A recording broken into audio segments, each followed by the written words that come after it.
Hi everyone, so final video review for this week is for Big London Dreams by Clare Lydon.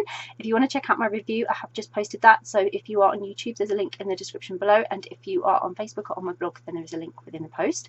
And this is the video review. So Big London Dreams by Clare Lydon was absolutely stunning. Like, I loved it so much. It's got the characters Eunice and Joan. They're reunited after 60 years and they finally share their story of forbidden romance, if you like, from 1950s London. So they're reliving all they went through socially, personally and emotionally, and Eunice and Joan, they're ready to sort of put that past behind them and look to their future. And that's the basic premise of the book. I can't say too much more because it gives away way too much. There is so much that I could say, again, would be too many spoilers and give too much away, but somehow whatever I do say about this, about Big London Dreams, is not going to do it the justice it deserves. Clare has completely outdone herself with this 8th novel in the London Romance series. And what is great about the London Romance series, if you haven't read any of it yet, is it's a universe and all the stories centre around the universe, but you don't have to read them in any particular order really. Each one focuses on different characters and you can start wherever you like. So if you haven't read any of them, you can enjoy the story standalone. And so if you're new to the London Romance series, I definitely recommend starting here. This was Clare's best, in my opinion, so far of the London romances. I think I've still got one more to read from the past ones that I haven't read yet, but in terms of all of them that I've read, I've enjoyed them all, but this one I enjoyed so much more. And like I say, she's really outdone herself. She hasn't written historical romance before, and yet she's delivered the most amazing story.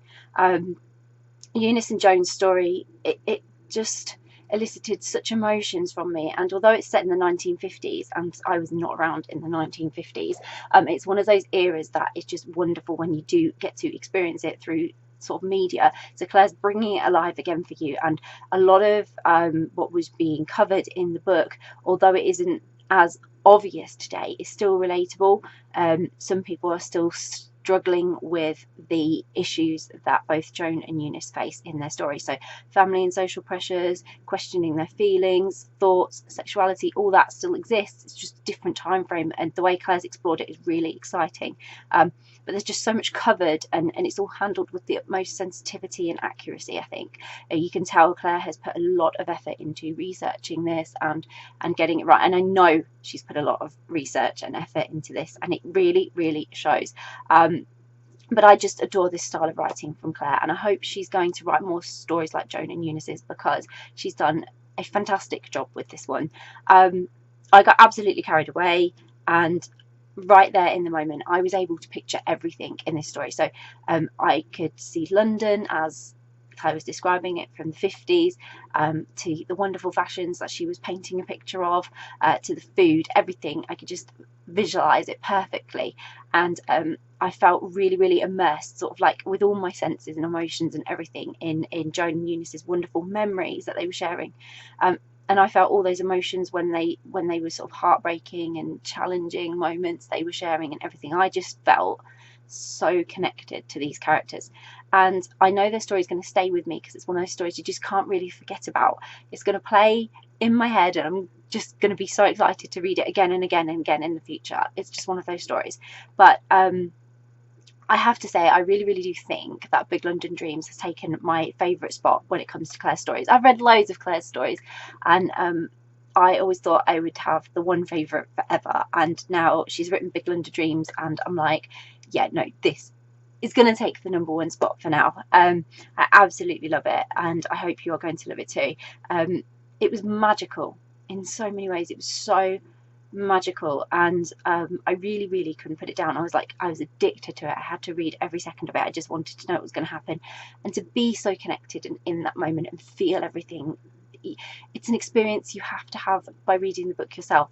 I cannot tell you how good that feeling was, even in those more heartbreaking moments. It was such a good feeling to feel that intensely connected and that intimate with these characters. So you can really tell that Clare has put her heart and soul into this story, and it is absolutely exquisite. So I highly recommend the story. I will pop a link in the description so that you can go and grab a copy, which I really, really hope you will. I absolutely loved it. I am definitely going to have to get myself a paperback of this one because it has to go on my shelf.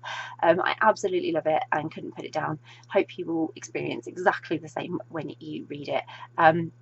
If you've read Big London Dreams by Clare Lydon, I would love to hear your thoughts on it, so please comment below. Please let me know what you thought of the book. And if you haven't read Big London Dreams by Clare Lydon, or you haven't read any of the London romance series but you're now really intrigued or really excited, or it's on your to be read list and you're going to read it, then again, comment below, let us know what you're reading, because it's always great to hear what you've got on your to be read list. And if you do read it, I hope you fall in love with Eunice and Joan's story, because we briefly met them in the previous book in the London romance series in Hot London Nights, and this really just was like the blossoming of their story retold in the most wonderful way. So if you do read it, I hope you absolutely fall in love with them as characters and their story, but I hope you get that sensation that I've had when reading it, of just feeling really intimately connected to the story, the characters and everything about it, because it's an amazing feeling. So I really, really hope you get to experience that as well. But I really, really hope you enjoy it, and yeah, just enjoy reading the story. Bye.